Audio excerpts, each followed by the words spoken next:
So, if your life was a movie, what would it be? Well, I think I'd fall in love with a girl. We have a pretty good all right patch, and then it gets really rough, and then we're in the midst of like breaking up, but I go to try to make things up with her, and she's forgotten me. And I'm like, what's this? Come on now. And then I figure out later she's had a memory erased of me. So I thought, I guess I'm doing the same thing. Amazing. I mean, that's a very good summary of the movie that we'll be discussing today. Eternal Sunshine of the Spotless Mind, published in 2004. I'm Darren. And I'm Tim. And this is Movie Being Podcast. Beings? Why did we choose this movie for this week?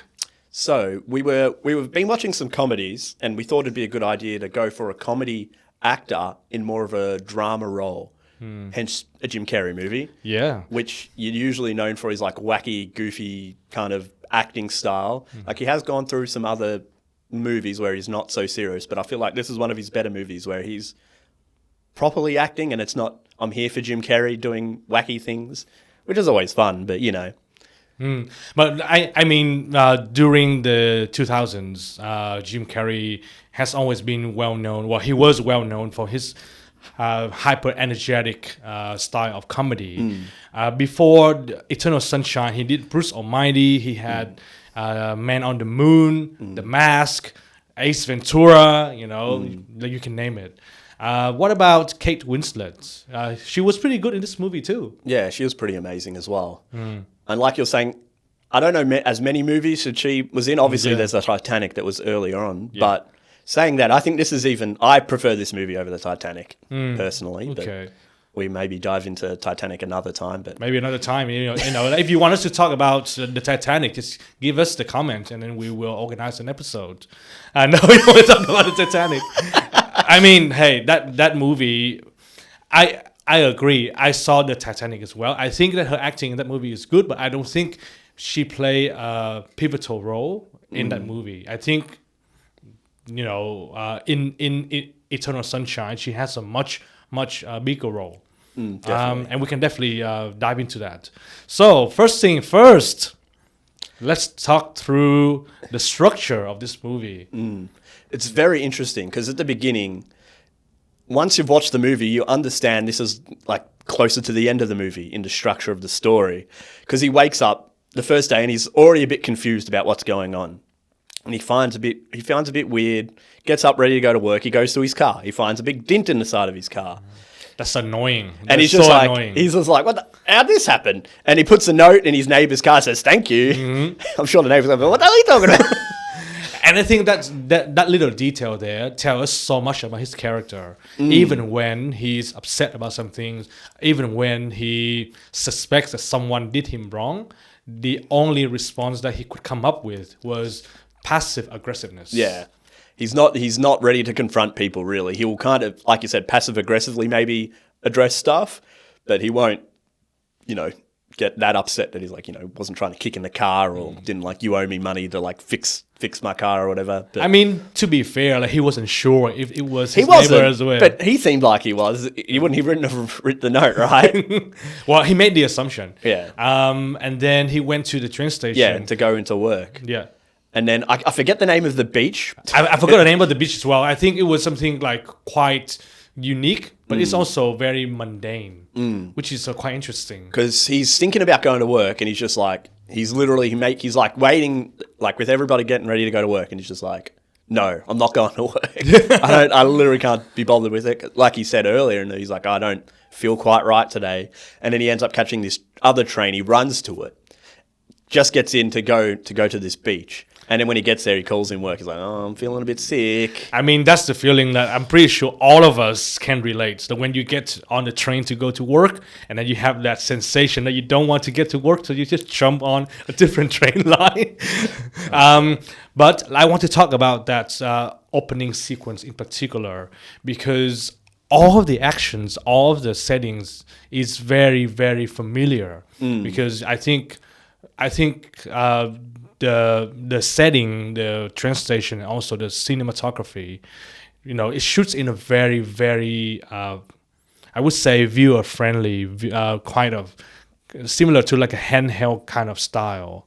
So it makes you feel like, oh, bit more this personal. is very, very personal, very ordinary. I think that's was the word I was looking for. And but the small sequence where he decided not to go to work, so he just ran to the other train line, and I think that is like an image that's so relatable, so familiar, but there's something so, I guess, captivating about that. And he just barely got through the train as well. Yeah, that's the thing. He like just makes it. And I think he met Clementine. on That's that a train. bit that's a bit later on, I think. I think he sees her the first time at the beach. Right. He's sitting on the stairs. He's like he like messes around. I think he's like playing in the sand a little bit, kind of like. Ah, yes. And he like sits down because he's been monologuing. Like he hasn't spoken to a single person the whole movie yet. And he's just kind of been monologuing, talking about himself, how he's like... He was writing a journal as well. Yeah, he was writing. He's like...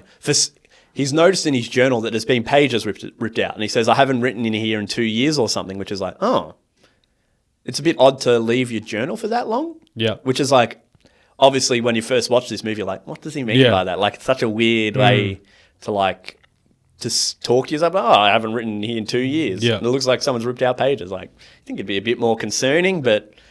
we find out later why he's probably not, But yeah, and he runs into Clementine. He's talking to himself. He's like, oh, I wish I could talk to her, but I can't make eye contact with a woman like long enough. Yeah. Because I don't know if they might share like a brief glance or something, but nothing too serious. Yeah. I think they wave to each other on the train station. Yeah, because when he goes to the train station to head back, he kind of has a cute moment. They kind of look at each other. Then he like goes to the other side. Yeah. She like waves, and then he like walks to the other side. She like waves to him again. Yeah. Like, this is kind of like interesting.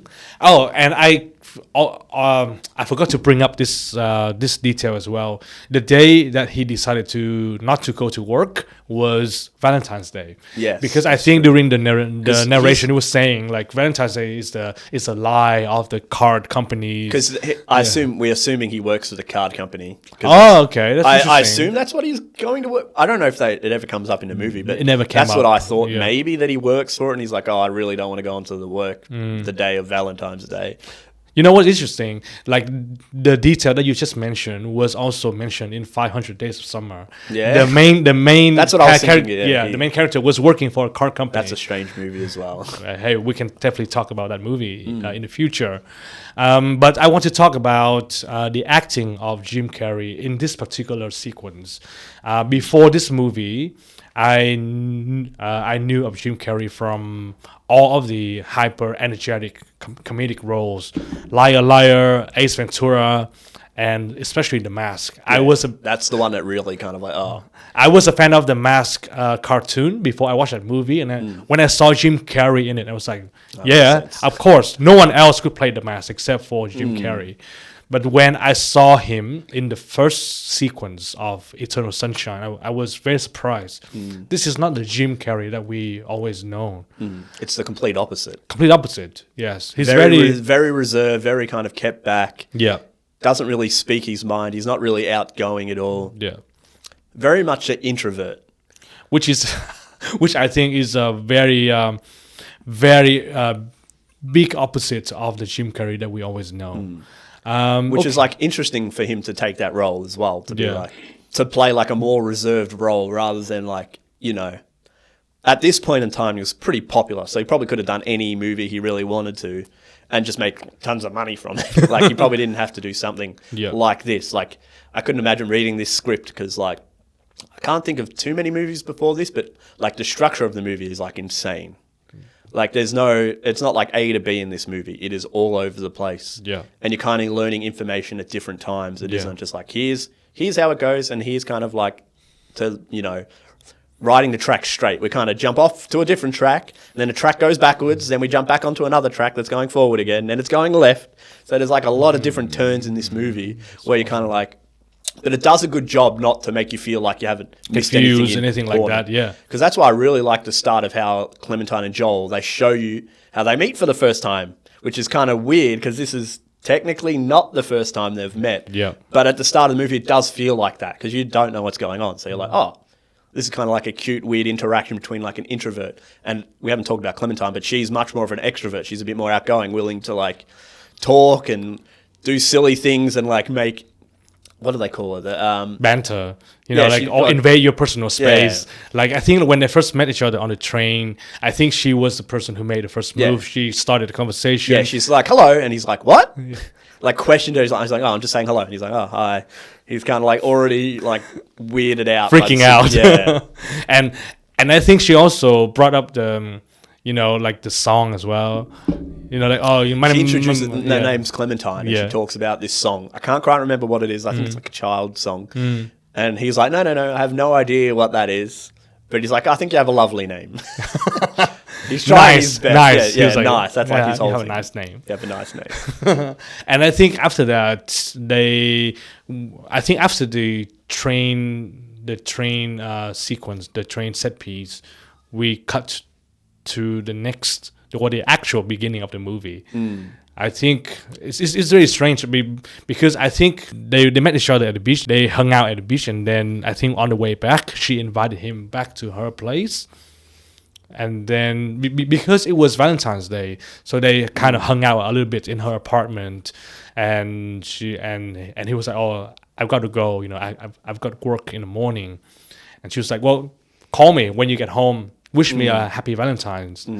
And he left. And then when he got in the car and he drove back, that's when the actual movie begins. That's when it like cuts to like the title sequence. Yeah. The name of the movie, the actors, etc. Because it cuts to him crying in the car, which is like such a sudden change. It's like, oh, why is he crying now? Why is he like really upset listening to this like song? Because like, oh, didn't he just meet this new person? It seems like such a like happy, experience, but little do we know what's actually going on.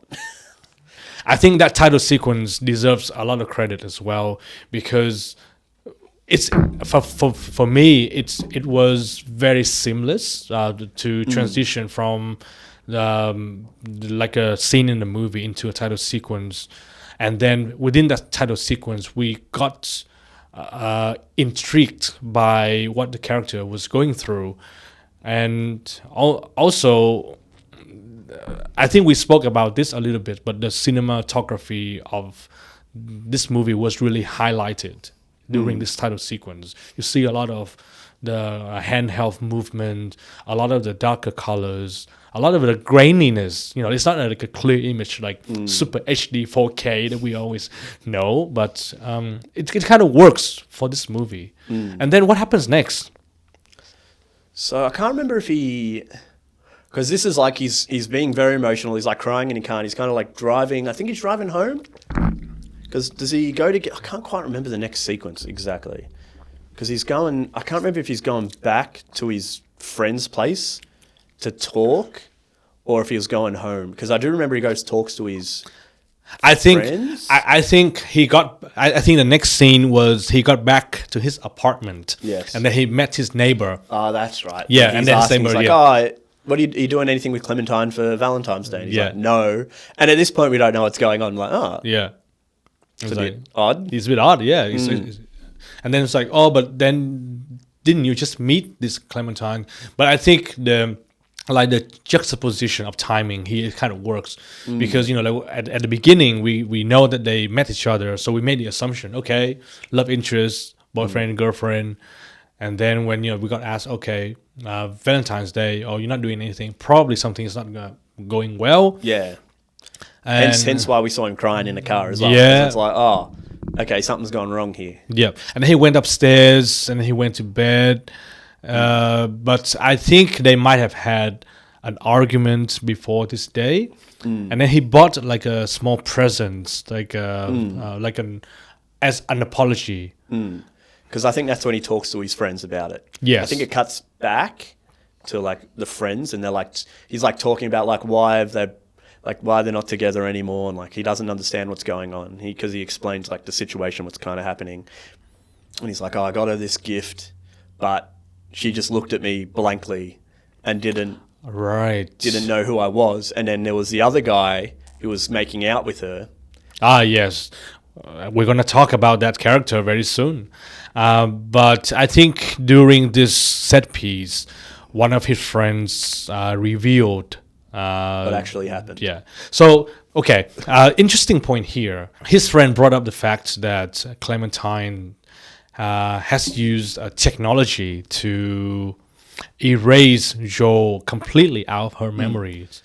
Does that mean that this movie is now science fiction? I would think like there's a bit of it in there. I think it kind of, because the idea, like that kind of centers, that's like the whole kind of core of this movie a bit, is like the idea of like their minds being erased, or memories being erased, sorry, because that's what they call it. But yeah, I definitely think it does drift in it a little bit. Maybe not in a way like people would normally think of a sci-fi movie, but I do think it does have some of like the, you know, I've forgotten the word. It's got like the pieces there for it, but not like fully into it, you know? Yeah. And you know what this movie really reminds me of? It reminds me of the Arnold Schwarzenegger Total Recall in the 90s. So you kind of got your memories wiped out, and then, you know, like you wake up in a strange but familiar situation. So that's why, you know, so when I got to this part of the movie, and I was like, oh, so it is a sci-fi now. It's not a romantic comedy anymore.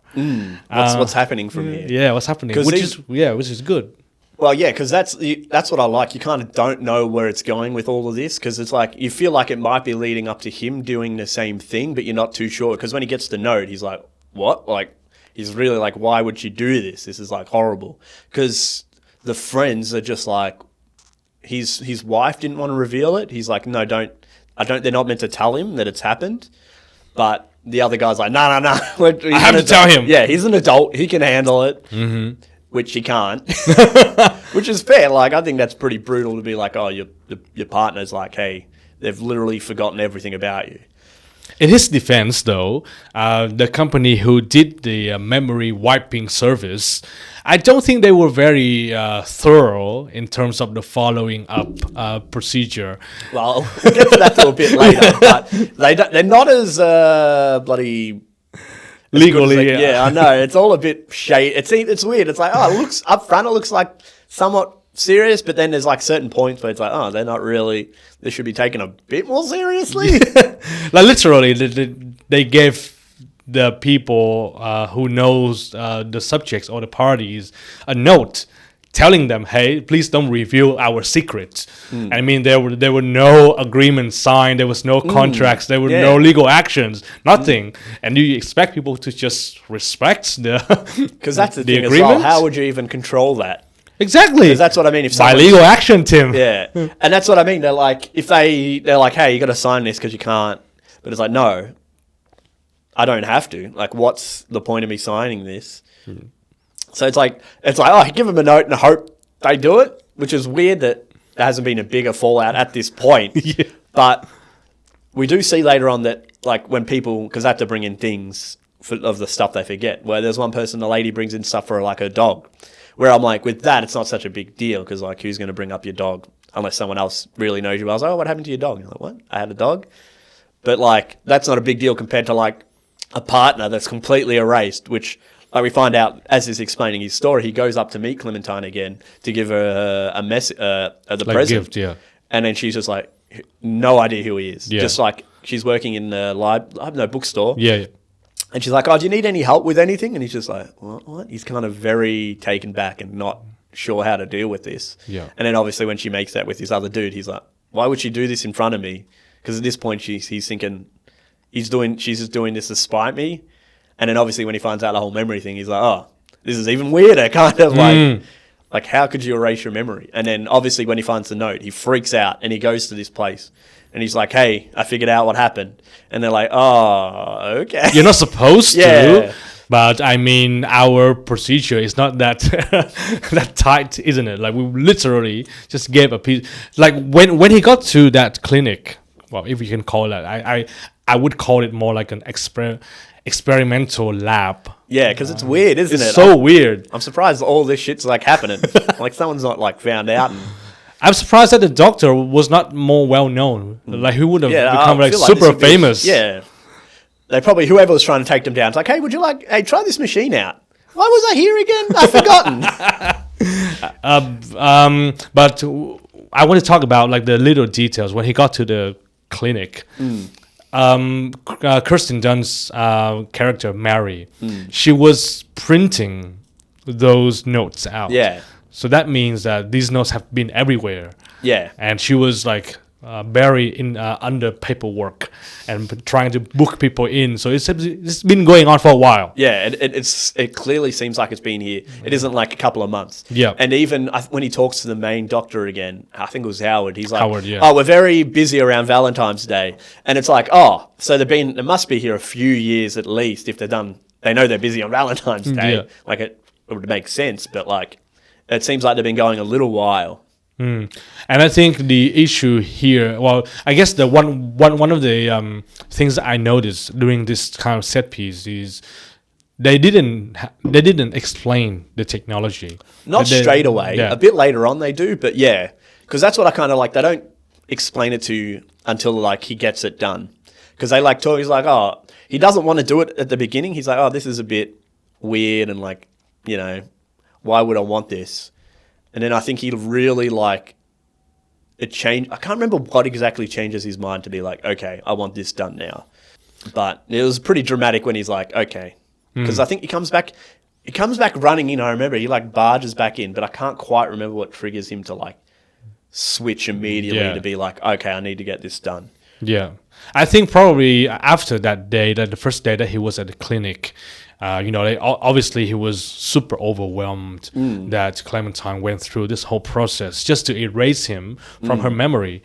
I think he went home that night and then he saw, I think he saw some of the artifacts and he saw some of the memories. And I think like when he was in the car on the way back, he was like, like, okay, you're doing this, I'm going to do the same to you. So I think that was a very human response, right? Very so even angry, something very angry, vengeful. very hate. Yeah, absolutely. So I think he acted out of hate.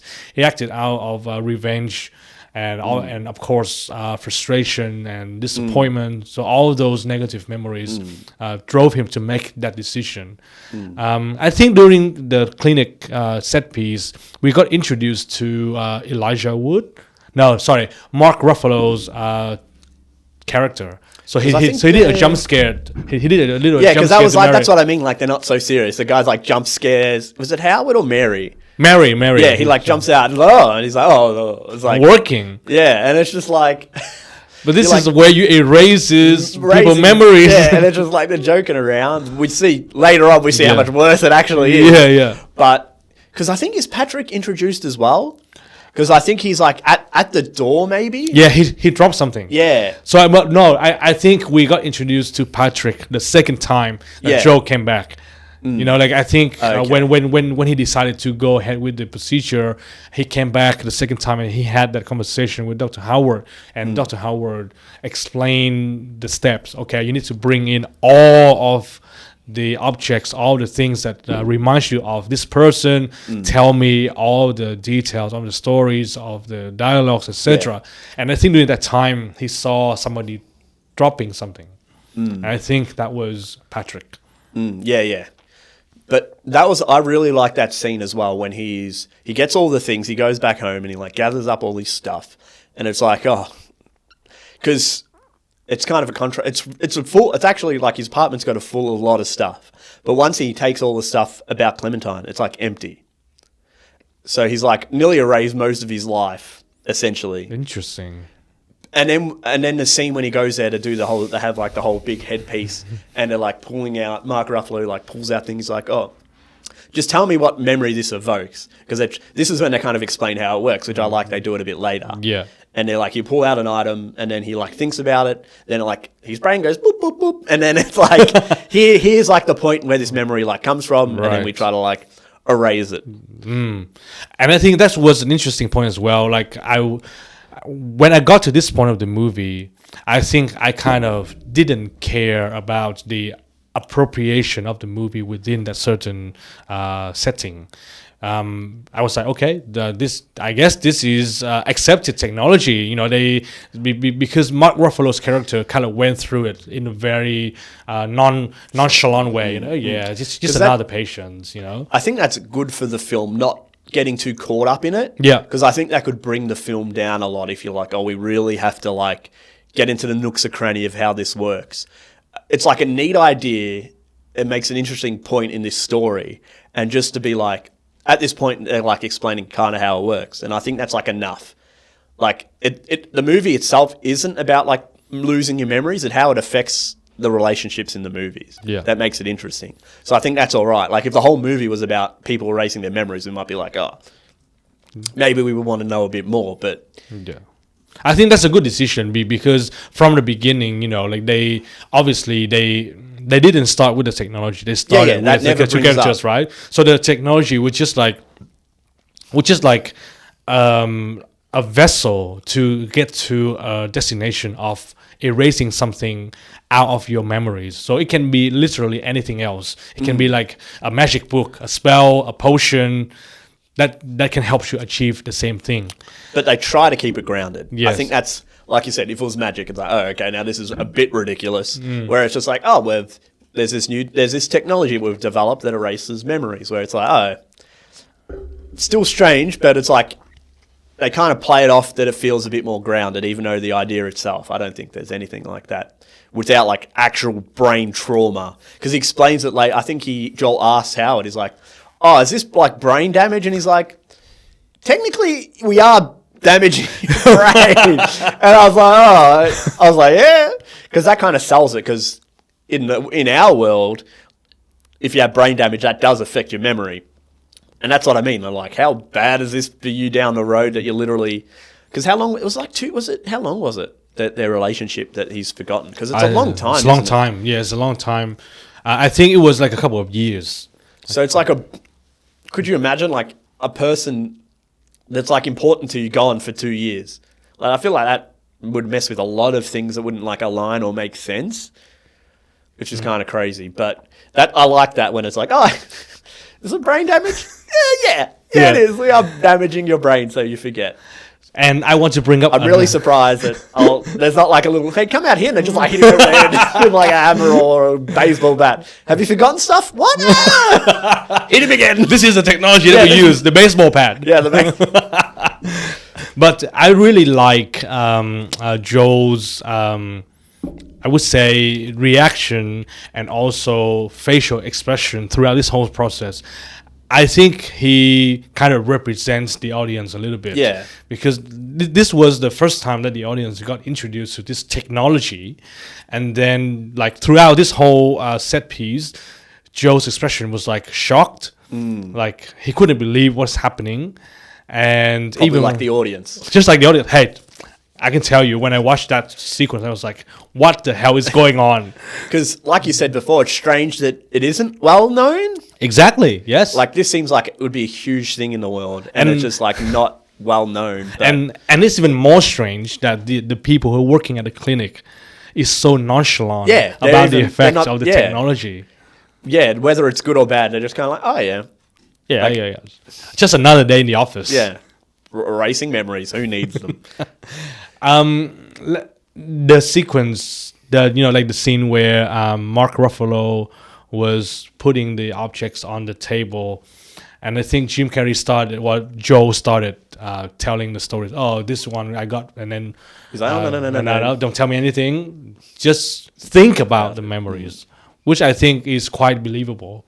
And I think it's kind of grounds technology. That's what I mean. It does feel a bit more realistic. It doesn't come off as too crazy, where it's just like, oh, this kind of feels like an examination. It does feel like a proper examination. Yeah. And then I think in the next scene, we kind of see a bit more of how this technology works. But I think before we get to that, there was like a little detail that I really like. I think this movie did phenomenally about with capturing really small emotional responses. So I'm talking about Mary's affection to Dr. Howard. Yeah, it was so subtle, but if you notice that, you cannot unsee it. Because I think this is the second time I've seen this movie, and I remember because when you first watch it, you probably, oh, that's kind of... But when you watch it, you're like, oh, you appreciate it a bit more because you're like, oh, it is there. And it's like, oh, there's something... you can tell that she cares for him a bit more than you would think as an assistant that works Yeah. there. You know, you'd think it wouldn't be so Yeah. familiar. Is maybe the right word for it. And Kirsten Dunst did a phenomenal job in that role because I think it's very easy for you to oversell it. You know, like if the director tells you, "Hey, can you act in love with someone?" I think, or it's even easy. just like to have a crush on someone. I think it's really hard to show how nuanced it can be without like overdoing it, like you said, like going, you know, it's so funny. And it's like, okay, come on now. Where it's just like a little like how they talk to someone's like, oh, it's a bit like maybe their voice is a bit more high pitched, or they're like a bit more familiar, or you know, compliments them on things that you probably wouldn't normally compliment people on and stuff like that. Yeah. Which I agree with. I think that was done really well by her. Yeah, and I think we're going to talk about her character a bit later as well. I think that's a very good addition to the movie. But Which I'm surprised it doesn't like clog up the movie either, because it's not like super long, but you think like this is like, we'd say like the B or C arc in the movie. Yeah. And it still hits quite well. Yeah. And I think probably because the undertone of that relationship kind of weaved... it's weaved into the main story very well. It's very similar. It's quite similar. It could have easily been done badly, like you said, if there isn't much of that lead up of her like kind of showing that she has a crush on Howard. You could be like, oh, where's this from? You know, it could be a bit more of a shock and be like, oh, this is just kind of weird, in. But it does come across really well. It's like, oh, you can tell that she has kind of this kind of feeling for him. Yeah. And I think after this scene, we get to see them together again. But and I think, well, I have a question. Like during this movie, like what would be your favorite scene? I will tell you that my favorite scene is the first night that Joe took the medicine, and that was a very irresponsible way to take the medicine again. You know, you give the patient the medicines and without any instructions. Yeah. And then he took the medicine and then he fell asleep in the middle of the day thing. Even it could be so dangerous. I was literally like, "Why aren't you going to lie down?" He was just like, because he like falls into like a cabinet and he just like passes out because he's walking home and the van's like already following him from the memory clinic. And you're just like, it's like, because he even notices it's like, it's a bit weird, but it's just like, it does seem like he's being creeped on by. Yeah. In Joe's fashion, like he doesn't react to things as quickly as one should, I would say. Yeah, but that was so irresponsible. I noticed that, like, okay, so he fell asleep. You really in the think living they room. would be like, hey, try to go to bed, like lie Exactly. down, like just try to go to sleep normally. Don't walk. They're probably like, hey, this will help you sleep, and then just all right. That was so bad. And then the staff broke into your house. I assume they give him the key because I mean they did open the door quite easily, and it comes to the detail that makes me like this scene so much. They brought in a bunch of cables, machines, and I think this is where we actually saw Patrick, like the character of Patrick. But when they were setting up the equipment, they put the giant head equipment around Joe's head, and Patrick was like changing cables underneath the table, and then Mark Ruffalo was just like, no, that's not it. Literally, it's similar to setting up a Wi-Fi connection. Yeah, they're troubleshooting. I was like, this is brilliant. This is brilliant because technically, our human's brain is like a computer. And that sells it again, right? It sells the realism of it. It's not. It doesn't sound like it just like doesn't pop the head thing on. It's like boop, boop, boop, and it's all working. They're like really trying to get it to work properly. That is so bad and so good at the same time because like you are entrusting your brain to these people. Well, that's what I mean. He doesn't understand. Like if he watched the whole thing back, if he could, he'd understand how stupid it is. But I will say, I remember when I saw Jim Carrey with the thing on the head, it reminded me of another movie he was in.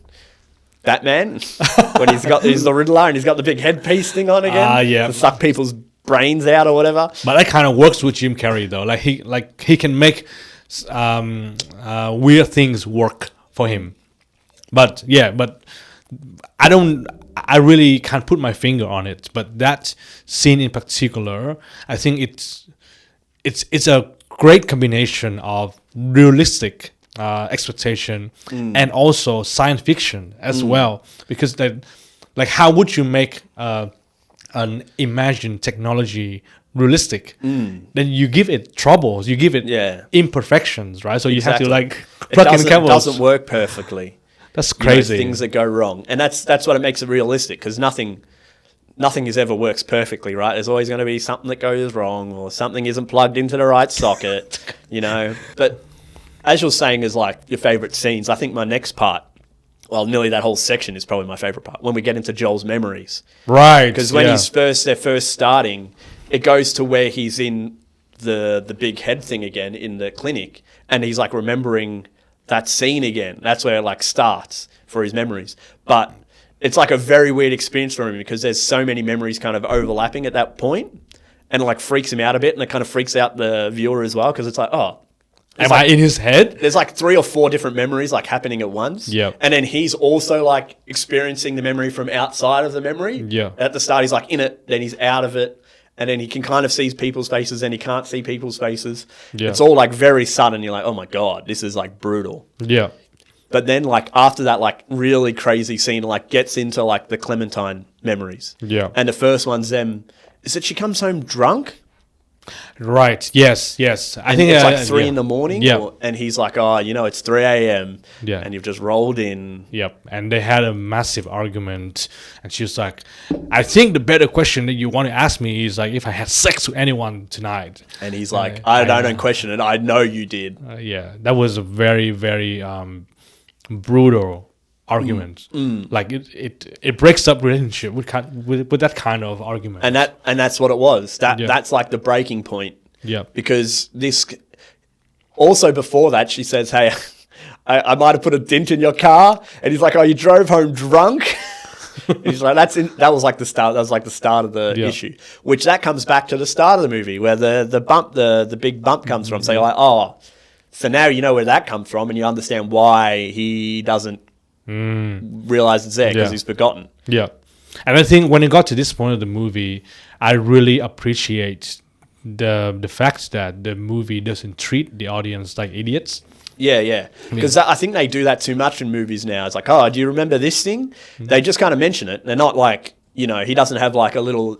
Because at this point it is him, and it's, I guess not really in there, like, this hasn't happened yet, so he can't really reminisce on it and be like, oh, that's why I've got the bump in the car, because he hasn't forgotten yet. Yeah.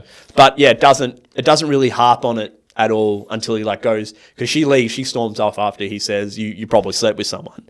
And then he like follows her in the car, and he sees the bump. It's like still in the fire hydrant. He kind of like drags it off and like chases after her. And then they yell at each other again, and then she storms off. And then at this point he's like, oh, I'm getting you erased like you did to me as well. Yeah. So he like at this point he's like, oh, I've made the right choice. You know, look how terrible this is. Yeah.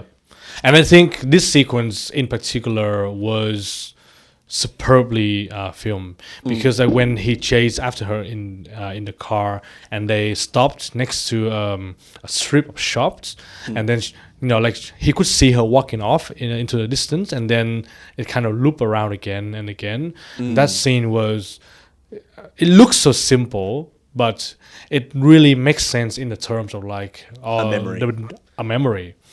Exactly. And I think from this scene we kind of understand how this kind of technology works. So then we jump back into the technicians, and then he just pressed escape or delete, and then just like beep, got it. It's like that's brutal. That's harsh. That's really harsh. Like you treat other people's memory as a piece of gaming or something to delete, right? But I think this point is when he they start talking now, and they're like chatting about like who he's forgetting and stuff, and he's like, oh, that's the girl we did the other week or whatever. And then Patrick, the other guy there, Elijah Wood's talking about her, and he's like, oh, I fell in love with her, and I really liked her and stuff. And he's like, oh, I stole some of her panties. And he's like, what? That's a bit unethical. You probably shouldn't have stole her panties. And they have like a laugh. And then later he's like, oh, what did he say? Did he say then he used all Joel's stuff to like make her fall in love with him, or try to? I think after that. So I think like he said, oh yeah, I stole her panties. And I think at first I thought, okay, Mark Ruffalo, it seems like you're a more senior guy. And then when he started laughing, I was like come on, Joel, you're in bad hands. Yeah, at this point you really get like, oh, they're not taking this as serious as they need. Because I think he asks Elijah Wood or Patrick to get drinks as well. So it's like, oh, now they're going to start drinking. Yeah. So apparently they have done this before. Yeah. They've done so many of this before. Because that's what it tells it as well, that they've done it a lot as a normal job. And when people get really comfortable in their jobs and have done it a lot of time, they like get a bit, relaxed and, they're not too fussed about things because they're like, oh, it's probably going to be fine. Yeah. Right. And I think it gets to a certain point where, again, it really grounds the movie again. I think the issue that I have with this particular detail is like, for you, it's just, for certain people, it's just a job. But then you don't realize how much of an effect it has on other people's lives. Yeah, that's what I mean. Yeah. It's like a doctor or a nurse. Like dealing with death for them is probably, tough, but they get used to it after a number of times. Like I'm sure some don't. But like for someone like us, if we had someone dying in a hospital, it'd be such a big, emotional thing for us. Yeah. But that's like the thing as well for them. They're doing something pretty dramatic, like deleting people's memories. Crazy. And they're just drinking, fooling around. Yeah. Because then I can't remember if there's like another scene and Mary comes in as well. You know what? So I think during this conversation, well, before we get into the conversation, we have to talk about this Patrick character. Yeah, I know. Oh my God. So Elijah Wood. He sells it so well as being the creep. I really want to know the pitch of this movie when the movie makers came. Is this like right after The Lord of the Rings? I think it would have just like, this would have been the end of his thing. And it's funny to think like Elijah Wood coming from Frodo and then like he's playing this creep that steals women's panties and then like, I fell so in love with her that I'm using Joel's things that he dropped off to like look through because he had his journal in there, which had written like descriptions of what happens, and he steals the words. He's like, oh, I can use this because I think it's a bit later on, not quite yet, but he gets a call from Clementine. Like, he's really emotional. He calls her Tangerine, I think. Tangerine, yes. Which is something Joel would call her. Yeah. Which I think is a bit later down the memories because I think when we go back to the memories with Joel, it's another bad memory, right? I think when he called her Tangerine, she was trying to suffocate him under the That was pillow. a playful thing, but that was a bit further on when we're starting to get into like some of the better memories they had. Yeah. But I think before that, they had another one or two bad memories. I can't remember was it when they're walking down the street and she asks him about kids? And she's like, oh, I feel like I think they just see a kid in the street and he's like, she's like, oh, I'd love to have a kid. And he's like, I don't think you can be a good mother. Yeah, I know. I don't think we're ready. I think he says, Yeah.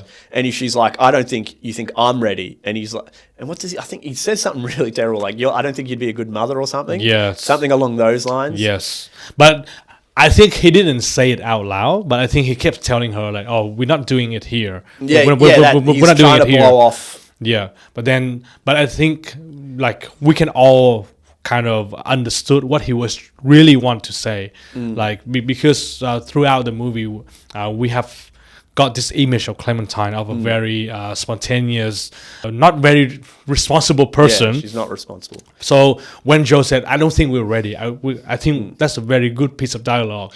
You kind of guess what he was really saying. I don't think you are ready to have a kid. Yeah. Or I don't trust you with my kid. Yeah. It's better yet. And then Clementine got that straight away, and he got super angry. So let's get back to the bedroom setting. So Is this when Mary comes in now, I think? Or was there another scene? I think Mary comes in when Patrick was still there. Yeah, because Patrick hasn't left yet. Yes. Because I think that's when he gets the call from Clementine. Because Mary comes over and they're just chatting. I can't remember why she came over. No, I don't want. I think there was something with her and Ruffalo, maybe. Yeah, perhaps. Nothing too nothing crazy, too serious. But she comes over and I think she asks for something to eat or something to drink. Yes. Because then they don't give a shit. They're walking into his fridge, like taking food out of his fridge. Yeah.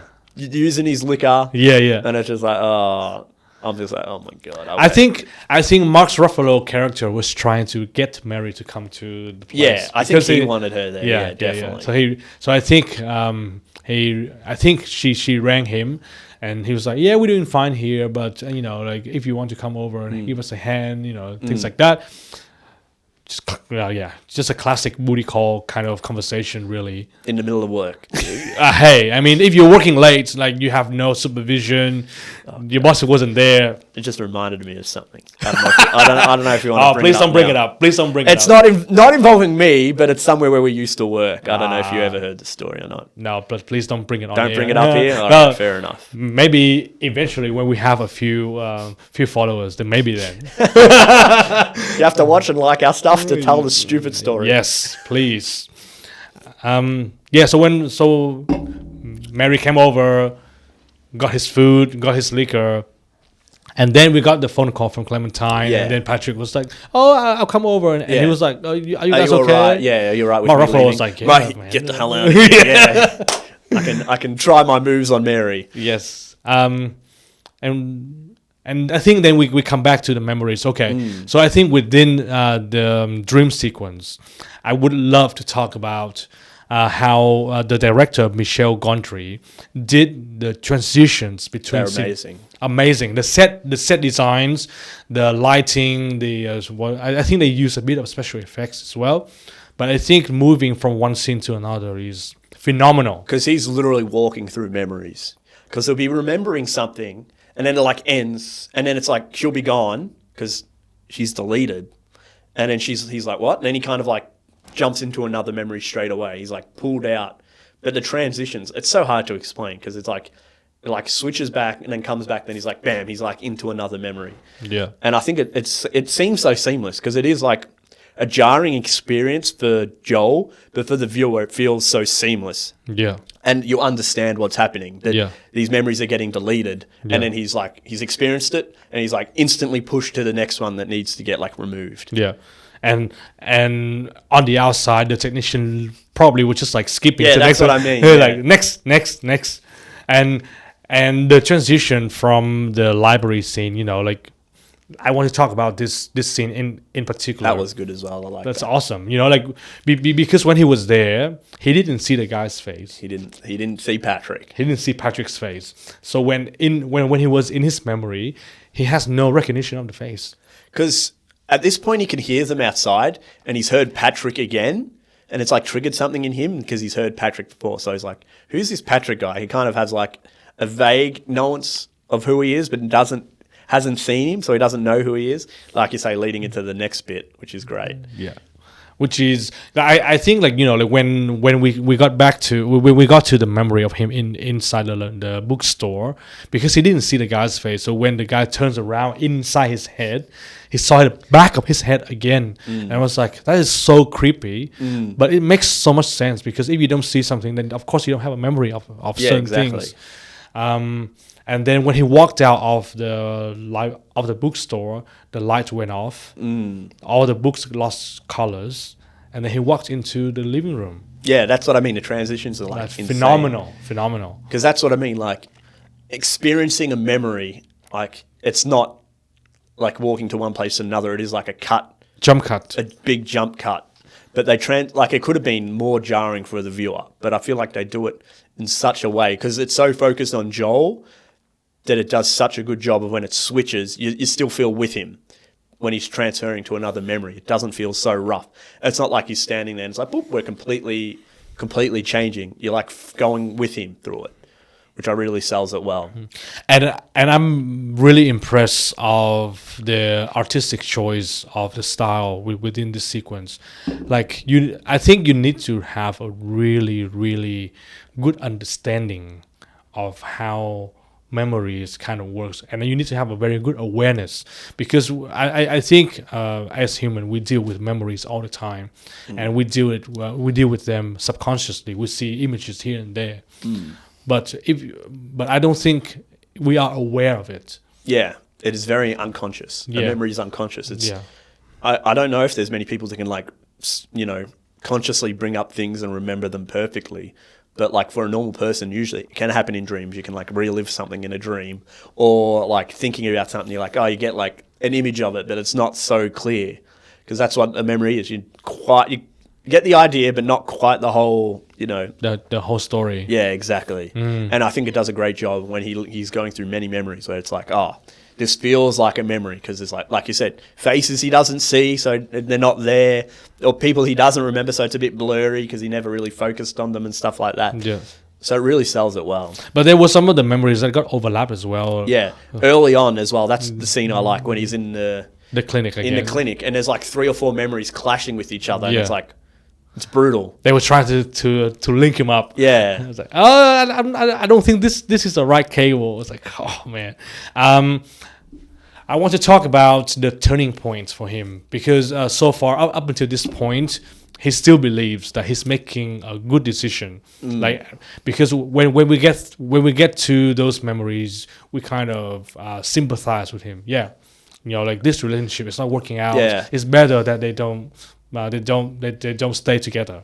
Exactly. But then what was the turning point? What was the good memory that he had that made him realize that this is a bad idea? Because was it the one in the bed when they're lying together in bed, and she has the orange hair, which he calls a tangerine, and he hears that outside when Patrick is using it as well, so it like triggers in him. And it's like, I think they're just like chatting in bed, and she's like, because in the phone call, this is like a great transition, because in the phone call she's like, oh, I'm not pretty, I'm ugly, and she's kind of saying the same things to Joel, but Joel's like, nah, you're beautiful, you're great the way you were. And she you can feel there that it's like more loving and it's a great thing. And he's like, oh no, this is not something I want to lose. This is like a great memory. And he's like under the bed.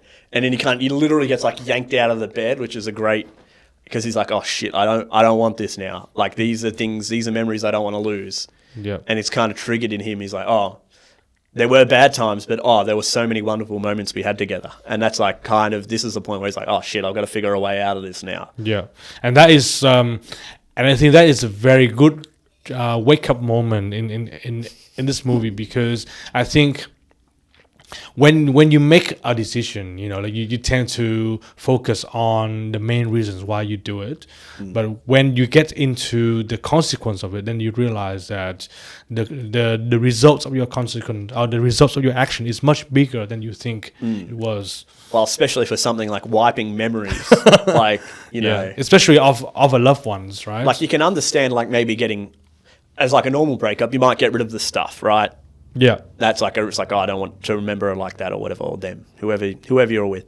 That kind of makes sense. But this is like a whole other level of like completely erasing them from your life, which that's a huge, huge thing, right? Yeah.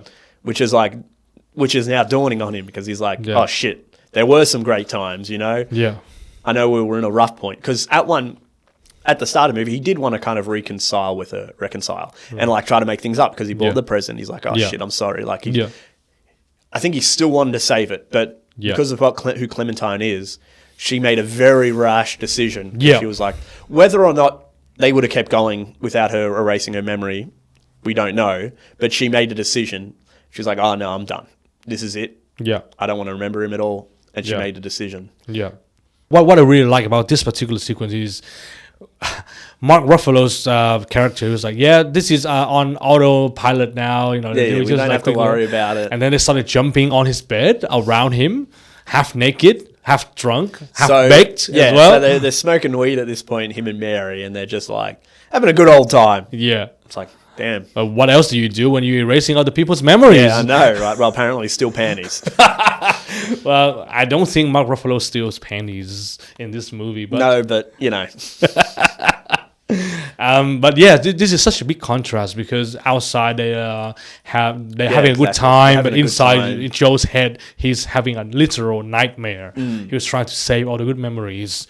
And what I really like about this kind of concept is, even when you are inside your mind, and this is something that I wanted to bring up before, the concept of lucid dream. Have you heard of this concept before? Yeah. So when you're dreaming, but you know that you're dreaming, so you kind of manipulate your situations. But in this case, it's a bit different. So he knows that he's inside his head. It's like almost the opposite. Yeah. You're lucid to it, but you have no control. I mean, like, you do have some control, but now... A bit later he does, like when he's trying to fix everything. Yeah. But at the start, when he's like, oh shit, when he wants to try to make things better, he's like, he had no control of like the deleting of memories. Yeah. And I think that's such an interesting concept. Like, on one hand, you have this technology trying to erase all the good memories that you want to keep, but then on the other side, you have this power of the mind that's trying to fight and trying to take control of your own mind, which is a super interesting concept. Because that's what's great. Because in the next couple of scenes, he's still going through good memories with her, and he's like, how do I stop this? Because he starts talking to her and like, they're erasing you from my mind. I need to find a way to like save your memory so I don't forget you. So they like come up with this idea. It's like, hey, what's like a deep repressed memory or something that you can hide me so they're not going to find me? Such an interesting concept. It's an amazing concept, because that means that you can actually manipulate your own memories, or in other words, you can write your own stories, right? So let's, for example, when you were young and you did something stupid, but when you tell that same story to other people and maybe you don't want it to be as embarrassing, you change one detail here and there, and eventually... I think people do that as adults as well, Darren, sadly. Yeah, but I mean, no, this is such powerful and familiar concept, because I think everyone does it, but we does it like quite subconsciously, right? It's not quite the same thing. It's so hard to like because it's not like a memory he's trying to change. He's like saving a memory of a person, which is crazy to like think trying to save a person in a memory. Because it's like you're telling a story of a person, but you're forgetting the person, and it's like, oh shit, I need to like save that person somewhere so I don't forget them. Yeah. It's like trying to hide them in a folder that someone's like trying to delete stuff, and it's like, oh shit, they're going to find this thing. I got to hide it somewhere, because that's what he's doing. He finds, it's like a very early childhood memory. He like tries to save her. I think the first memory that he tried to put her in is, and this is another one of my favorite scenes as well. This is where he was young. Like the whole movie's pretty good, right? Yeah. I mean, it's very hard to pick a favorite scene. Yeah, I know. But this scene in particular, I think he was a child and he was hiding from the rain. Like he was running from the rain.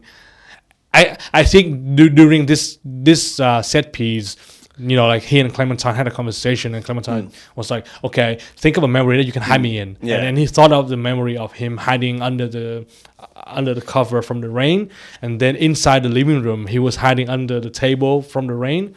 I think the transition in that particular scene is phenomenal. It's very well thought out.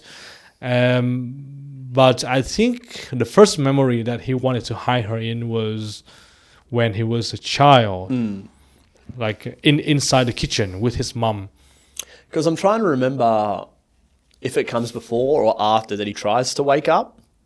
I think like during the time that they were having a walk inside a forest. Yeah, because that's what I remember. They're like having a walk. They're having like a hike, and he's like, I think this is when he really tries to explain to her. He's like, hey, we need, you're getting erased. We need to figure out. He's like, hey, why don't you try to wake up? And he like lies down and is like, all right, I'll try to wake up. And he kind of does for a little bit. He opened his eyes when he was asleep. And it's like a little bit, but not like crazy.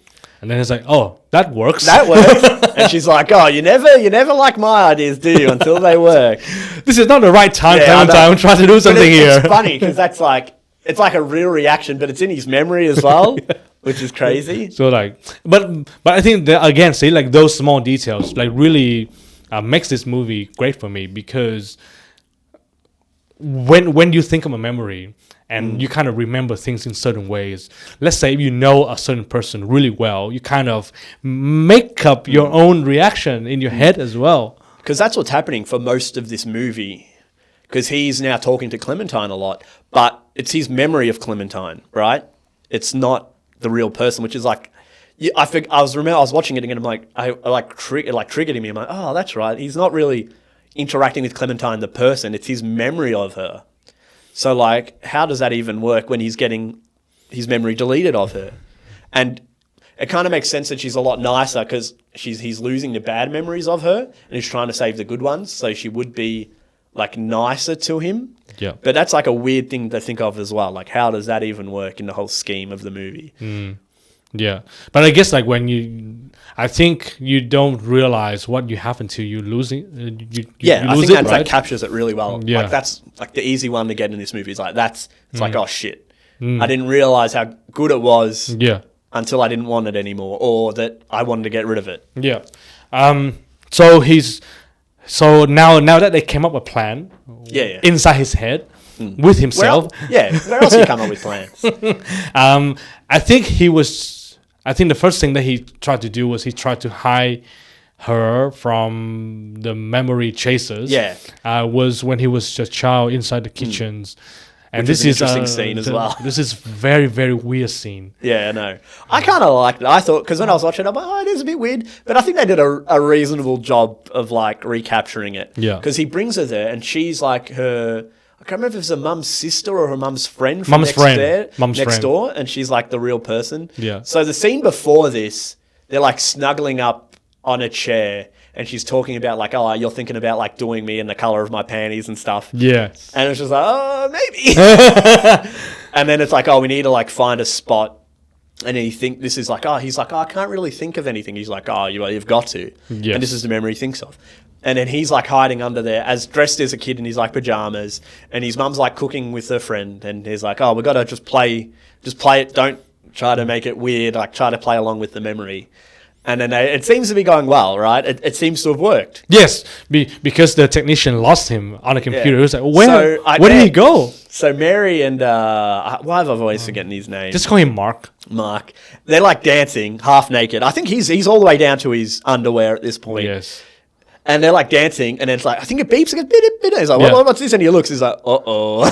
I think they've had finished dancing. I think they've done some other activities. You reckon there's some other because when things? Yes, because when the computer started beeping, both of them were sleeping on the couch, and then Mark woke up and I was like, oh, I was like, what happened? We lost him. Like, how is that even possible? Yeah, that's what I thought. He's lost him. He's like, he's right there. Couldn't have gone anywhere. So, and I think at this point he had to ring up Howard. It's like and I really like the phone conversation that Mark had with Howard. Yeah, I just took my eyes off the screen for I just went to the toilet. No, you didn't. But yes, so Howard came. And this is another good details as well. So Mary heard that. And she was like, oh, no. He can't see me like this. I'm still high. Yeah. And it's like, oh, no, You're freaking out a little bit, like, yeah. Which is a great detail. Now we got the confirmation that he's like, okay. Yeah, she's in love with him. Has a crush on him or something. There's something absolutely. Going on. But it just triggered another thing I was trying to remember. The ice scene. The ice. Oh, both on the ice. Yes. Because I think that happens earlier. Yes. Because then, so as we mentioned, Patrick's been looking through Joel's stuff and he finds this memory in the journal. Yeah. And he finds I can't remember what the words were, but he finds the words. And then Clementine's like, she's upset. She wants to get out of town like she does with Joel. Well, not like, I don't know if it's exactly the same, but wants to leave town because that's what she's like. She's like, I want to get out of here just to get away from stuff. And then they go to the same spot and then they're both like lying down and he like recites the lines exactly how Joel did. I can't remember what it was, but it's something like, I don't know if I've ever been this happy, but this is the happiest like I've ever been. And in Clementine, you see it's something like Clipson is like, this what isn't right. Going on this right isn't now? Right. Yes. Getting like deja vu. Yes. Not having the memory, which would be a weird experience. But Yes. she just like gets up and leaves. Yes. And Patrick's like, well, she's like, come on, Tangerine, don't leave. What's going on? She's like off. Yeah. She's gone. And he's just like, oh. And Patrick was still citing the lines as well. You're so beautiful. Look at that right now. You're so nice. And using the word nice as well, like triggered something for her as well. That's crazy. And that is one of the iconic scene of this movie, you know, like of them lying on the ice. Yeah, it's used for a lot of the sales and stuff. And yes. But it's a great scene. It is. And I think like when Patrick got to Clementine's house and she was freaking out, and I think they wanted to go to like a mountain range or something. And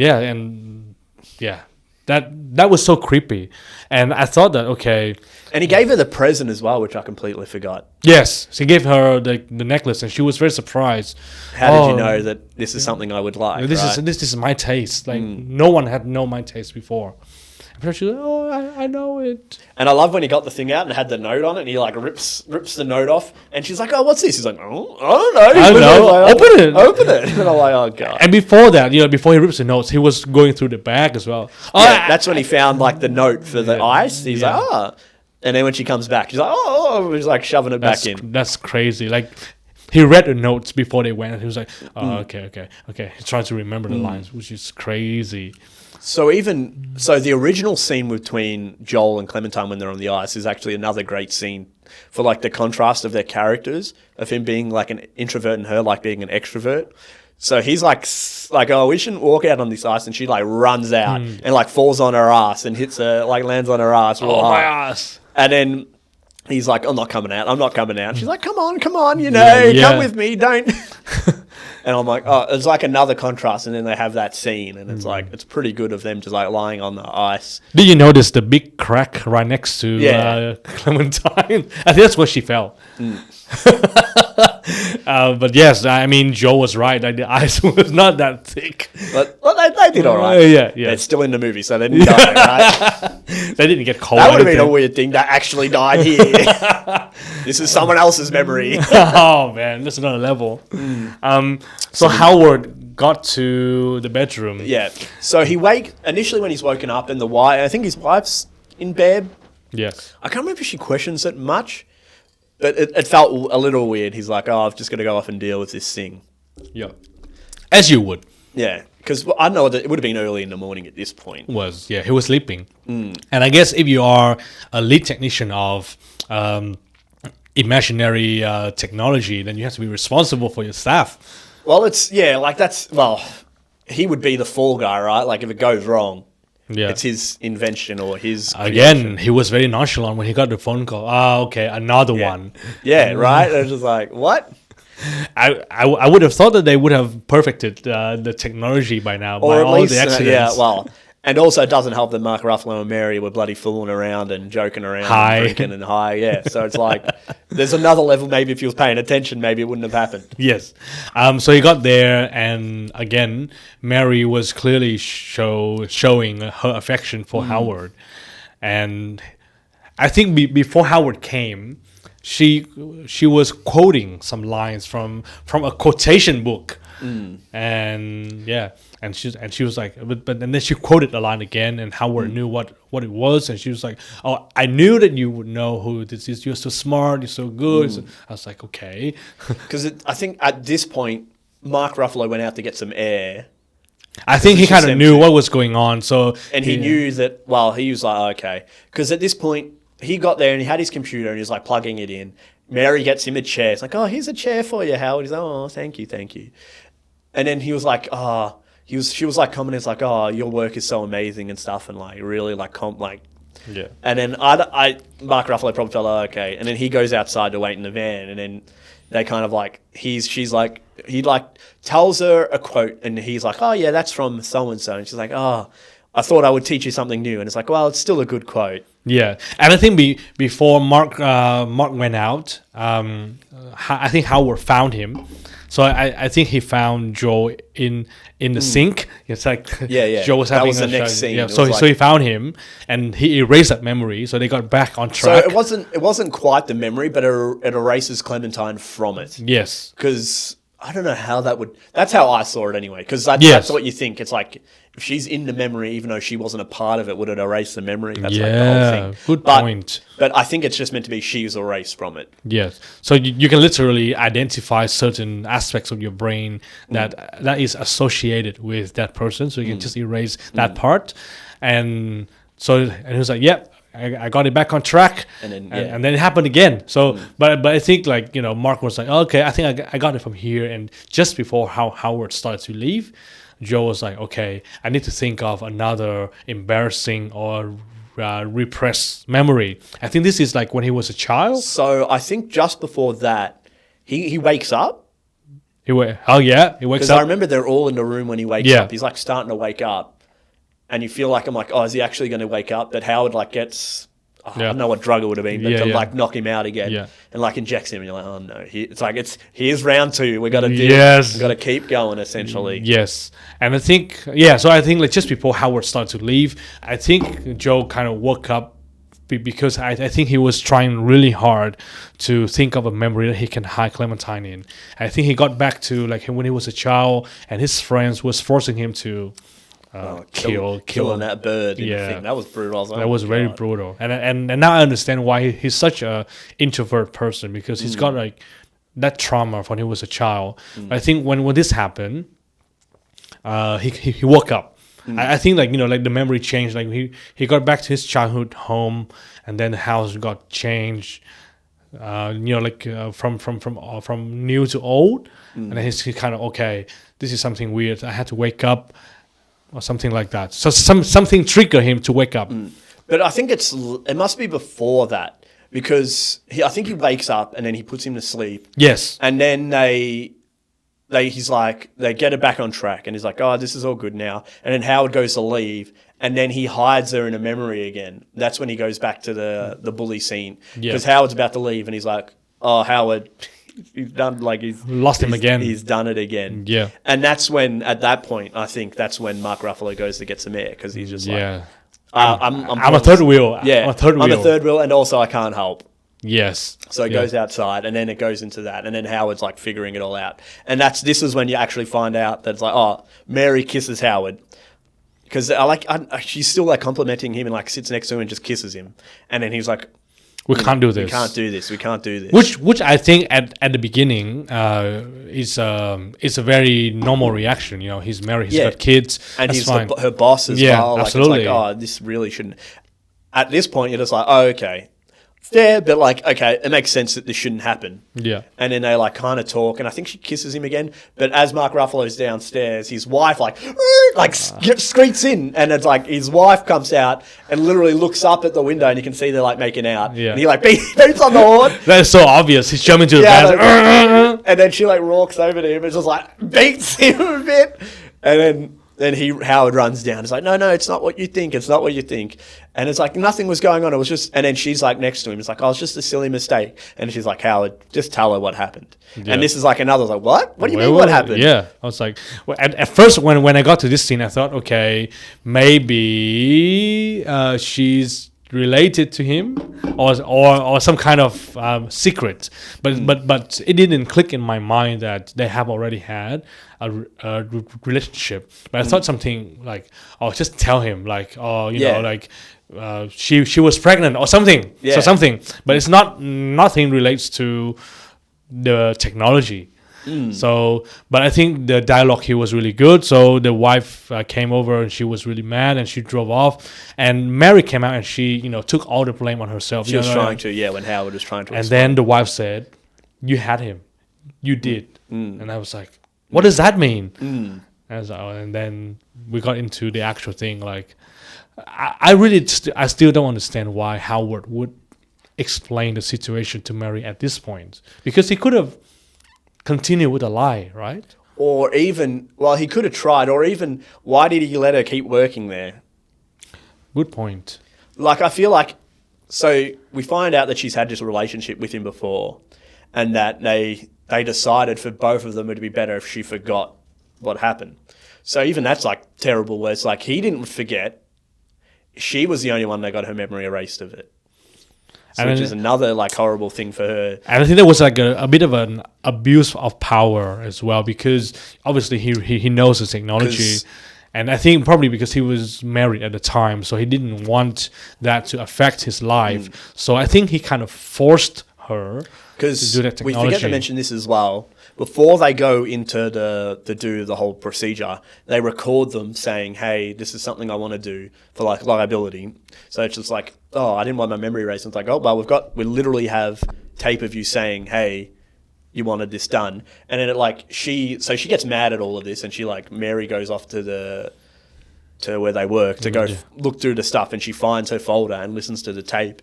And in the tape, you can tell that she kind of really doesn't want this to end. Yes. And she kind of doesn't want to forget this. But you can hear that Howard's like, "This we decided this is best for the both of us." Yes. Where it's like, it's best for him. Yes. I mean, to be fair, I think, he does have some good reasoning as well, because Mary is substantially younger than he is. And, she's got I think she got a good future as well. I think it's a bit unfair on him when he, as the older person, should understand.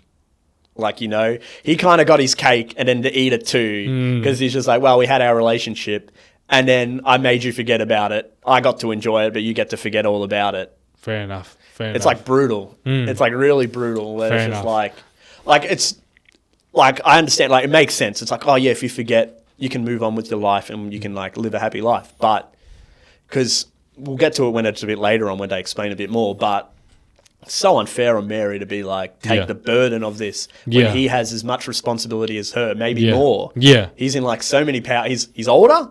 He's already married. He should have known what was right. Yeah. He's her boss. Yeah. She's the secretary. You know, he has all of these things above her to be like abuse of power over her when he should have been like the one, oh, I'm going to delete my memory as well. Yeah. Or at least if they decided to go through with this position, just don't keep her.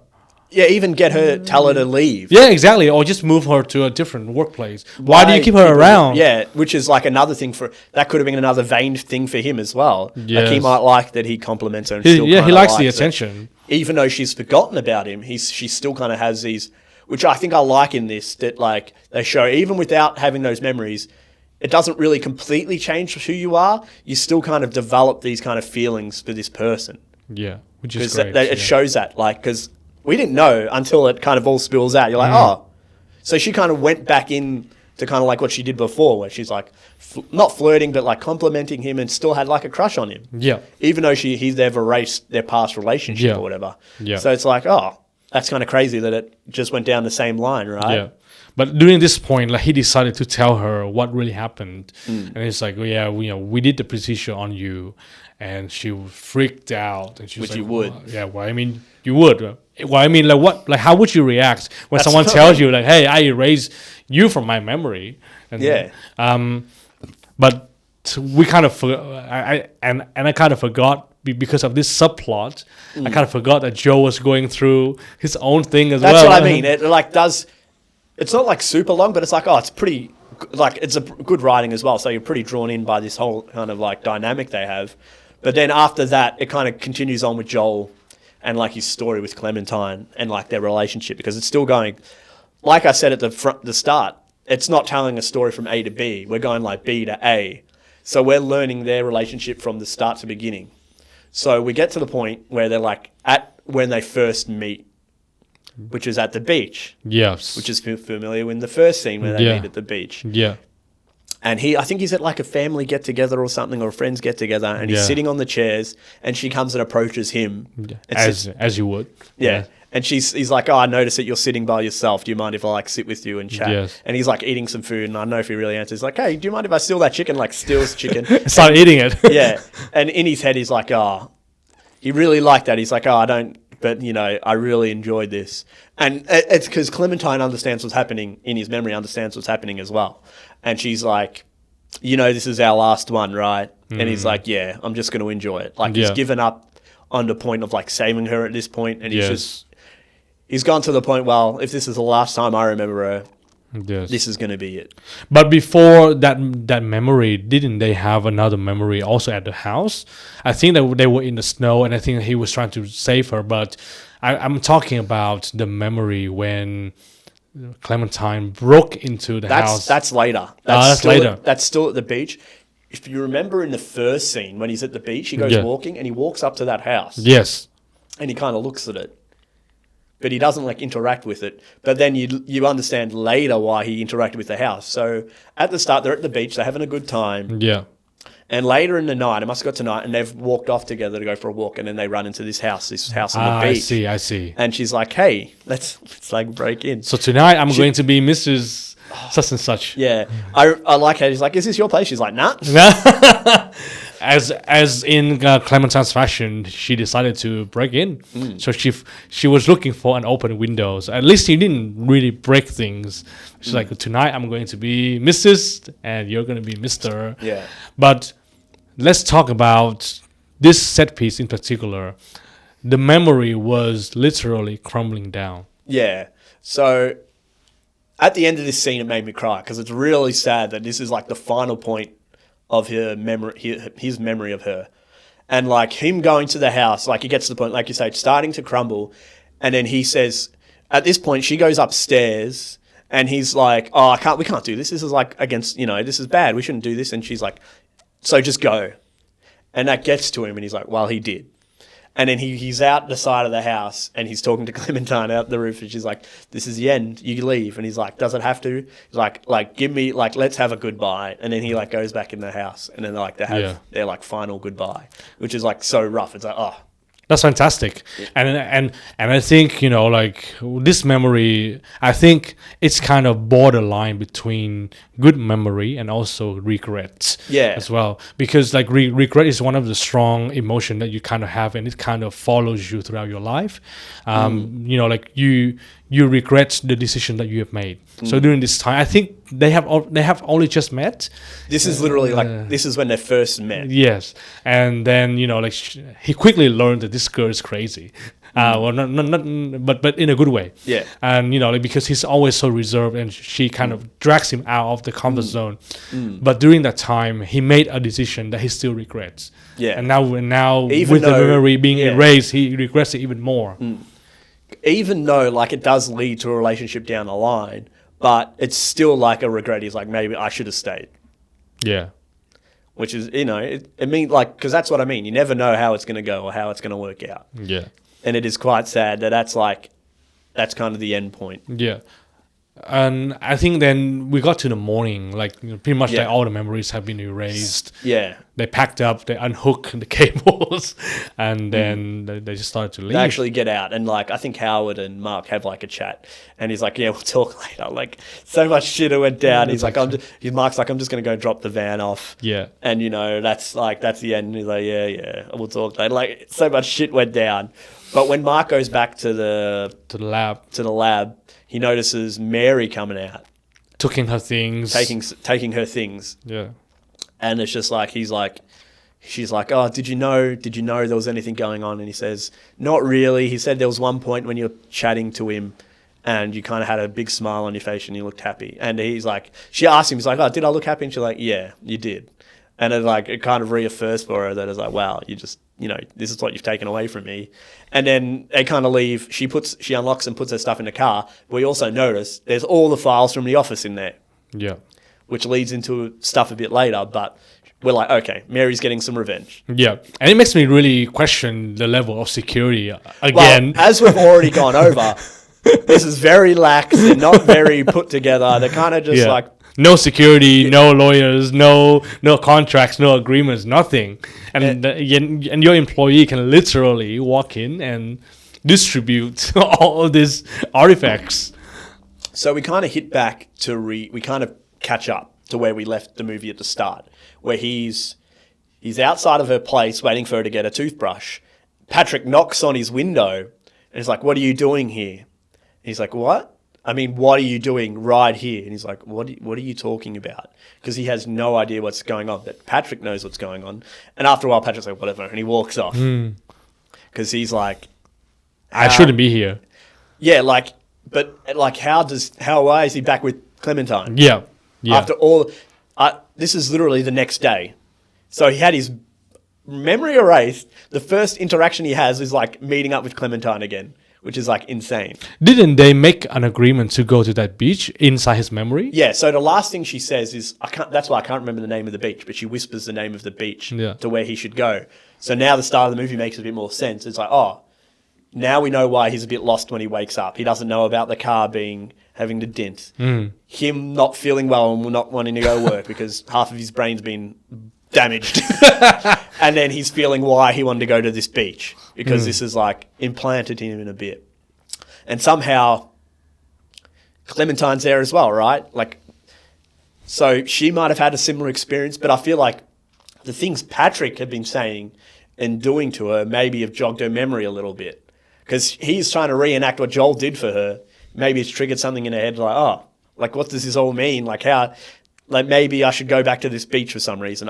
There might have been a thing in the movie that like hinted at more why she went there, but it's kind of crazy that they somehow both go to the same beach and then like end up talking to each other on the train. And then like he gives her a lift back to her house and then she's like, hey, can I come stay at your place? Yeah. Which is a very forward thing to do when you meet someone for the first time. Yeah, it's very like, it's not in a sexual way at all. Like, he does insult her a lot when they're in a bad spot that she like likes to sleep around, but that's not how he really thinks about her. So anyway, she goes upstairs and she finds this folder addressed to her. Right. And then she brings all her mail with her, and she goes downstairs to get in Joel's car, and she opens it up and has a cassette.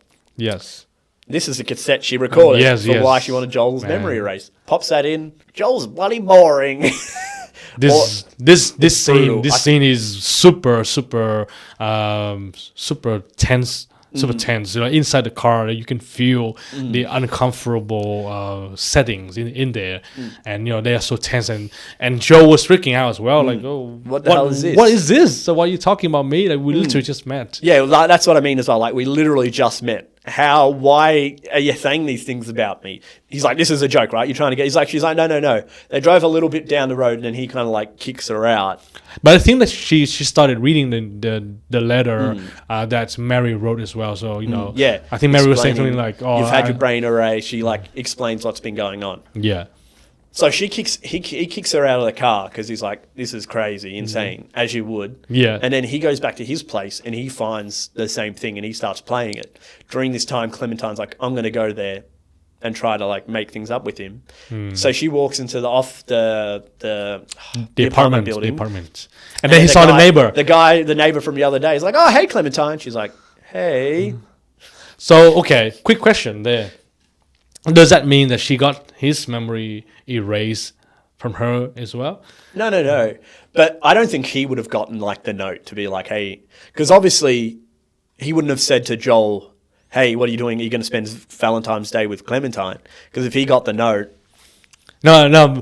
But what I mean is Clementine didn't recognize him as well. Yeah. So he was a part of Joel's memory, I think. Okay. So probably because she would have never met him or had like maybe a meaningful memory with him. Yeah. Without Joel. Yeah, fair enough. And then they got there, and then she got inside the apartment when Joel was playing the cassette in the background. Yeah, and it's like, she's, and I think they were playing that argument, like like he was narrating that argument, like she liked to, like the only way for her to, or the only way for other people to like her. She's insecure. She doesn't. The only way she feels intimate is she sleeps with people and stuff. And she's like, no, I don't do that. And she's like, I know you don't. And it's just like. It's horrible. This is like another point where I'm starting crying because how do you start a relationship starting off being like, here's all the terrible things we think about each other, which you have no memory about saying. So they go to this point, they're both saying like, hey, this is how I'm going to be. Are you going to be happy with this relationship going forward with this relationship? Joel's like, yeah, let's do it. Okay. But I think at this stage, maybe they do have a bit of an advantage because now they kind of have an idea how it might turn out in the future. Well, maybe they might make some different decisions. Maybe, but that's like, it'd be really hard to be like, forgetting someone you had a relationship with, then also being like, here's all the bad things I hated, or these are all the things I hated about this other person. And in hearing that at the start of your relationship, that's got to, it's got to hurt to be like, oh, like they could have easily been like, nah, and then just go and live their own lives. Yeah. But it's like I feel like it's a harder choice to try it again. Yeah. Because we have no idea if it's just going to take the same path. Perhaps. But I think at least now, like, if you think about it, like they've got all the, I guess the help, like if you are in the cheat sheet. Oh, okay, she's gonna do that. Maybe I shouldn't do this, or and then vice versa. She can be like, okay, I am like this. Maybe I shouldn't do this. Just maybe. And I think this is why I like this ending as well because it's an open ending. Yeah. Because you're right. It can easily go in the same path. Yeah. Right. So. And as well, the other story we've had with Mary, where she's kind of gone down the same path. Because she's fallen in love with Howard again and done the whole thing again. So that's like the thing where like, are we saying that it's more likely you're going to travel down the same path? Or now that they know, like you said, they've known what's happened, do they have an advantage to be like, hey, maybe these are things we can try and not bring out in each other? Like, so it's a great ending. I always like it that it's not like, this is how it ends. Definite, right? This is they live happily ever after. It's like they're trying again. Yeah. And we've seen all the good and the bad of what it can be. Yeah. And it is very touching. It's like, wow, that's like a big moment. Yeah. And it is a great ending to like a wonderful movie. Yeah. And I mean that this movie did really well on IMDb. It got like 8.3 of its lifetime. And I think after watching the movie, it leaves you a lot of, I guess, wondering thoughts. Like because like on the surface, this movie deals with a relationship and like when the fallout happens and how to deal from that, like what and things like that. But I don't think that's a core thing it deals with, because we only got a glimpse of what Joel was going through when the relationship kind of fell out. But I think the bigger idea in this movie is like wiping a memory of a bad thing, and what is a memory in itself. Because if we use Mary's case as an example, she went through the whole procedure, but then all of her feelings, all of her affection towards Howard was still the same. It still kind of repeated itself. Right? So that means memories might be more than just an image in our head. It's a collection of different things. Well as like, there's the argument of memory makes a person, right? So like, if forgetting certain people, does that affect who you are as a person as well? Like, does that change you? And I feel like in this movie in particular, I feel like it says it doesn't change who they are to like a great deal, because in the case we have with Mary, she kind of goes back and does the same thing again. So it doesn't change who she is as a person, because she still falls in love with Howard, still kind of has this crush on him, still shows her affection for him, and still goes for it, even though she knows he says, you're like, you know I'm married. So she does that all again. And that's the thing. Will that, like we said before, we don't know if that's going to happen with Joel and Clementine again, but I do feel like it gives that message that, hey, like maybe memories aren't exactly everything you are, but I think it definitely does play a role. Yeah, and what is your opinions on wiping a memory off? You know, like let's say if we do have this technology tomorrow, whatever bad things that happen to you, for example, you fail a test, which I've done so many times, I can just wipe it off my memories, and I would never have that bad feeling ever again. But would you also forget all the things you learned from the mistake? Probably not. I mean, can we just delete the test itself? Yeah, just a test. I mean, maybe I can do the test remember again. learning up to that day. Yeah, exactly. It didn't happen. I mean, then again, it comes down to like the details of the procedure, right? When you go to the clinic, they will give you a range. Okay, how much do you want to erase this? Is it 50%? Yeah, here's the line. How much do you want to forget? Because I was thinking about that as well. I was like, what's the idea of deleting a memory? Because I kind of do believe it would affect you as a person not having like a certain experience. But I also think there's some pretty horrible things that can happen to a person that they might want to not remember.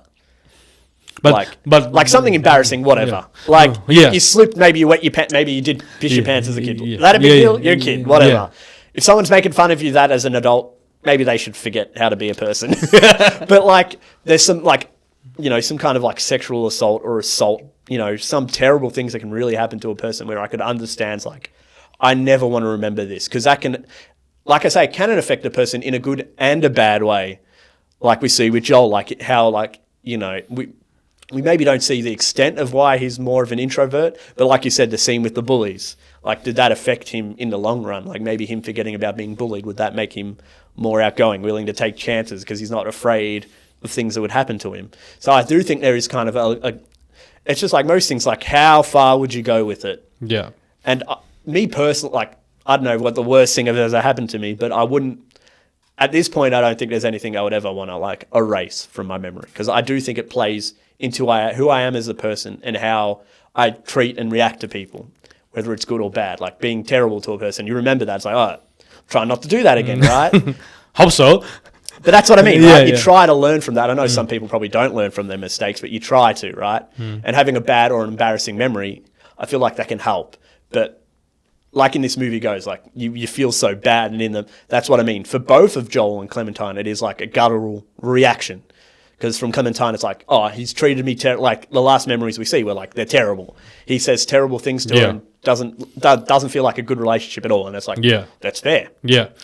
But also with Joel, it's like a gut reaction. Like, how does she do this to me? Make like her forget me? I'm going to do the same thing. Yeah. So they're both kind of like guttural reactions to the experience. And then like we find with Joel, he's like regrets it. We kind of never know with Clementine, because we don't see her go through the experience. But she is also willing to like try to do the relationship again. So she obviously, there's something there. Yeah. So I think it is like a rough thing to kind of deal with, like forgetting a memory. Also, the other thing, when we get older, we do forget. Yeah. Like the natural thing. But I feel, for me personally, I would say I would probably not use it personally, but I could understand people wanting to do something like that. But in terms of Joe and Clementine's relationship, though, based on the last bad memories that they had, wouldn't they have been better off without each other? I think so. I feel like when I watch that, it's like, oh, they probably should have broken up. Like, that should have probably been the end. Like, her forgetting things. Like, it also hinders Joel because he doesn't get... I know it's never fair, like, no matter how you feel, but it's like, hey, even we could text now. Back when this was in 2004, I don't think... There probably was texting, but not like, you know... He probably needed a bit of closure. So, like, even if it went... Say it didn't happen, there was no memory, and he, like, went to give her the present, and she's like... Whether we don't know how she would have felt, because she did say she liked the present, but we don't know if that would have been the turning point to be like, okay, let's try again, or being like... You've treated me and said some pretty bad things to me. Yeah. We're done. Yeah.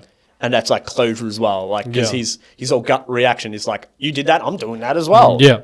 Yeah. So that's a very good point. I don't think they had a closure because they had a really big fight that night, and then she walked off, and then that's where they left things. And then Valentine's is the next day, and then, Joe was trying to make things right. So I think, and I'll also say it will make things worse for Joel, because when he does try to reconcile, he sees her with Patrick, and he's like, what the hell? Yeah. It's like an extra, like, nail in the coffin. Yeah. Because it's like, oh, you've moved on, and you've already got a new boyfriend? Yeah. Because we don't know what the time, but it must be like a couple of days, right? It couldn't be too long. Yeah. So it's like insane. Yeah, which is crazy. And then Patrick, Elijah Wood. Hey, well, he doesn't last long either. He must last like 3 days, right? Right. I mean, you recognize a creep really quickly. Yeah, I was going to say. I hope. Yeah, that's interesting. But so,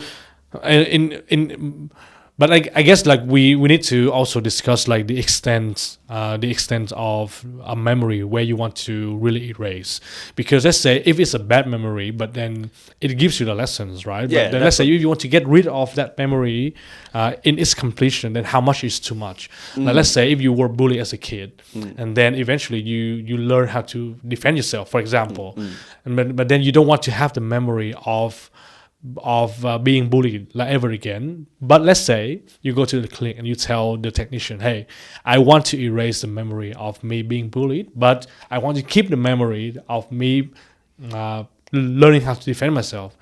Let's say now you don't have that motivation, you don't have the reason anymore, and now you just learn how to defend yourself. Maybe that would change who you are. Maybe now you become the bully because now you can fight out the people. And that's the thing, like, as we see, like, Joel's like lost a bit.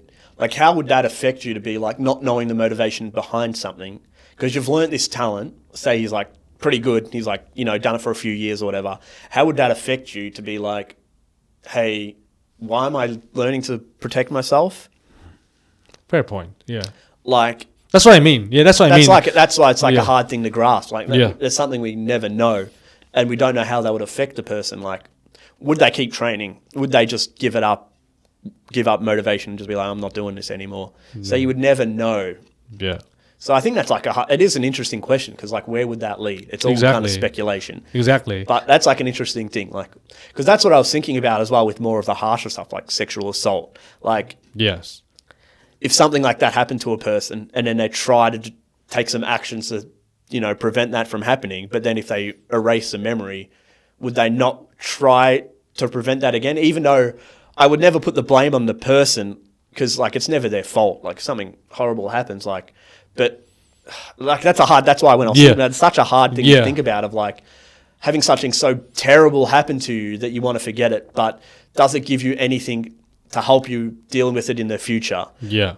But I can understand, like, it breaks people down. That's the thing as well. Like, it can ruin you for the rest of your life. And I could understand being like, if you never have that experience, maybe you're a bit more outgoing, maybe you're a bit more, it just changes who you are a bit, because it can, that's why I was rough. I was thinking, like, this is just me spurting my thoughts. Yeah, absolutely. It's, that's what I mean. Like, like we're saying, like, what's the line with it?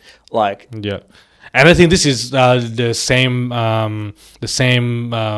problem that the filmmakers had as well. And I think that's why they didn't really dive into deep about the technology. That's why I think a relationship is like such a great point. Yes. Because it's something most people can relate to about someone they care about. Yes. Maybe have a fight and then being like, I don't want to know you anymore. Yeah. And I don't think it really covers any other thing. I feel like it does feel very much about relationships. Yeah. Because like I mentioned before, I do remember there was a lady with all a the dog. dog stuff. Yeah. There was that other guy that he was sitting next to. He had like trophies.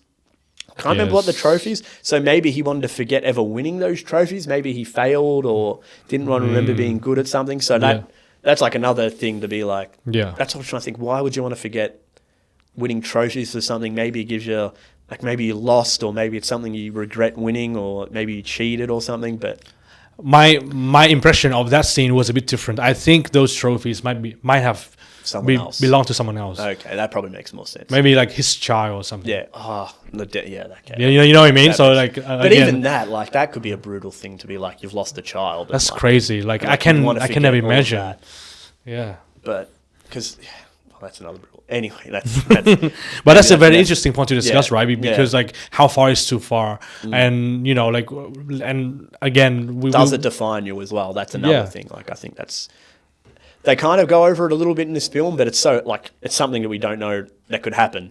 I'm sure maybe we should look up who's had like real big brain damage and like changed, because I don't know if you've heard many of like people that have had some brain damage and like speak in tongues, and they've like know another language without ever speaking it, which is like brain is a weird thing, but we haven't even talked about like the people who might have this technology as well. So Dr. Howard, he's like a responsible person, he right? He seems fine, but also he does use it for his own will or his own benefit. Yeah, you know, with Mary and stuff. Yeah. So he clearly isn't like, you know, because like we said, the real thing would have been for them to both forget and her to be fired, right? That's probably like the correct way to do it.